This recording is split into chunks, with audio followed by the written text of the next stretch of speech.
நீங்கள் பார்த்து கொண்டிருப்பது நியூஸ் 30. இது நம்ம ஊர் செய்திகள். வணக்கம்.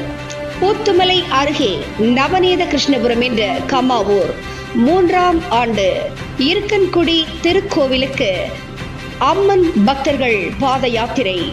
தென்காசி மாவட்டம் ஊத்துமலை அருகே நவநீத கிருஷ்ணபுரம் என்ற கம்மாவூர் வடக்கு காவலாக்குறிச்சி பகுதியிலிருந்து இருக்கன்குடி திருக்கோவிலுக்கு குருசாமி சண்முக பாண்டியன் அவர்கள் தலைமையில் 3ஆம் ஆண்டு பாத யாத்திரையாக சென்றார்கள்.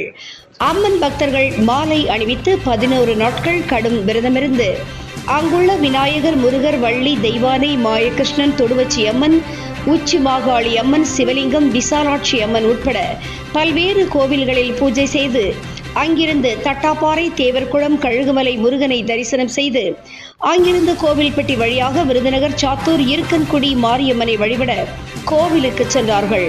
பின்னர் அம்மன் பக்தர்கள் தீச்சட்டி உட்பட பல்வேறு நேர்த்திக்கடனை செலுத்த சென்றார்கள்.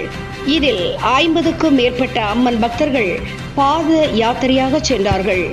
நியூஸ் 30 செய்திகளுக்காக தென்காசி மாவட்டத்திலிருந்து கோவிந்தராஜ் மற்றும் ஐயம்மாள்.